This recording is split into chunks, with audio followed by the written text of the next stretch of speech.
Hey there, howdy friends, MrAyrit here. Welcome back to the channel. So today we're talking about the Emotiva T0 Plus floor standing speakers. Now, the backstory to all this is I don't know, maybe a couple years ago did a little stereo experimentation, ditched my 7.1 system that came with my house, and ended up with a set of Yamo S809s, I think they were. Their floor standing speaker, their kind of budget floor standing speaker.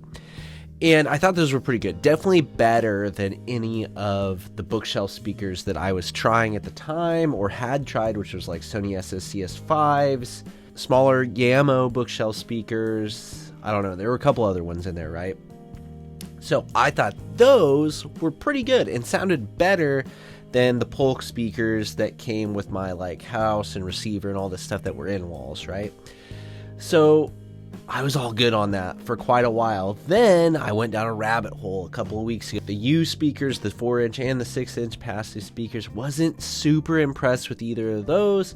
Got a set of powered monitors here that I wasn't impressed with when I set them up out in the living room either.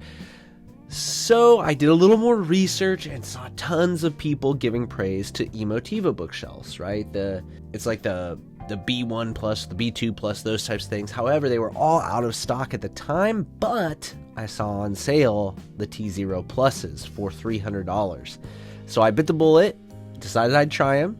Looks like Emotiva had a great money back guarantee and all this stuff. Got them, and when I first plugged them in, I was blown away by their quality. Like seriously, really, really impressive. So let's talk about this speaker. We'll go over a few specs, and then I'll tell you kind of like what my impressions were jumping from the Yamo to the Emotiva, and a couple of different amp impressions as well. Okay, so if you don't know, the T0 Plus is kind of like Emotiva's entry level, looks like to me, floor standing speaker. It's got two of basically the same woofer is what they say, but one's tuned for mid frequencies, one's tuned for the lower frequencies, and then it's got, of course, that Emotiva ribbon tweeter. As far as specs go, 87 dB sensitivity, power handling, 100 watt continuous, 200 watt max. They're 4 ohms, and let's see, they recommend the amplifier recommendation is 50 through 300 watts per channel. Then they are touted to have a frequency response of 48 to 28 kilohertz. Okay, they're just over 3 feet tall. They are 7 inches wide and about 10.5 inches deep. Okay, it's got magnetic grills that are cloth covered. Those are all fine. I actually use those, even though I don't really like to, but because I've got a toddler walking around now, I feel like that's the safest bet. Immediately when I took them out of the box, I thought they looked different, right? They look a little plasticky. They're definitely vinyl wrapped. I really don't think they're finished as well as the Yamos are, but that's okay, right? I mean, they're adequate for what they are. They're a black, tall rectangular prism, right? They're fine. Little kind of plastic floor stands, and then some decent binding posts on the back. Not great, not like blow your mind quality, but adequate quality, right? Especially for the price range. Now, just for comparison purposes, the Yamos when I bought them were $230. Okay, so these are about $70 more than the Yamos were for me. So I wasn't really expecting night and day difference in quality, if I'm being perfectly honest. The whole reason why I even started going down this road is I just thought when I was listening to my Yamos recently, when I was watching some movies and stuff, I just didn't feel like they were giving me a complete picture. I felt like they were giving me like slices of imaging, which at first seemed like a big soundstage, but then as I was kind of getting more into listening to it and had more time to listen to it, I felt like it was, again, that's the best way I can describe it, is like little slices of sound that were kind of spread out, but not the full picture.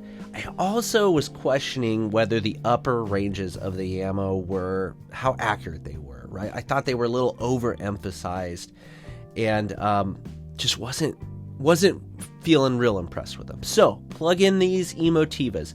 Now I was using a Fozzy A1 amplifier, and we'll talk more about that here in a little bit. And then I'm running them off of my Sonkaz SGD1 DAC, okay? So immediately after I plugged in the Emotivas, I thought, wow, the imaging on this is very clear. The level of detail and resolution is definitely an improvement.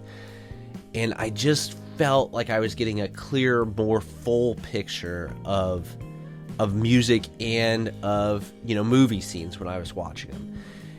And as I, let them burn in, etc., right, and was revisiting, listening to them over the next couple of days, I just, more and more impressed with them, and I thought, wow, I was definitely missing some stuff, right?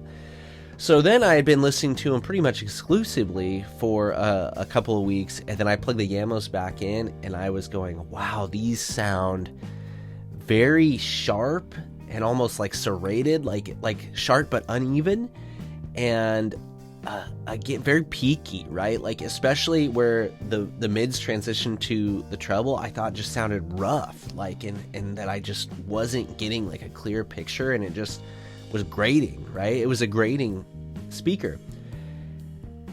These ribbon tweeters on these Emotivas, they give you a fantastic amount of resolution and clarity in imaging, but it's never hard or sharp or anything. It just seems accurate, right? Accurate and full. Like, that's how I would explain these speakers.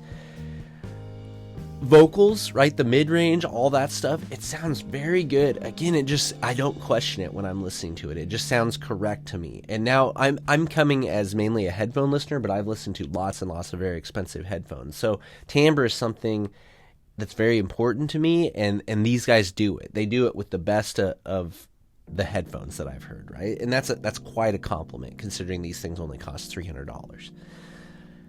The low end, it's fine. I don't think personally they have enough to avoid a subwoofer. Maybe for music listening you could get by without a subwoofer, but I have since added a subwoofer to my system, and I really think both these and the Yamo both really need it for you to get the full experience. I find it much more enjoyable when there's a subwoofer mixed in with these guys.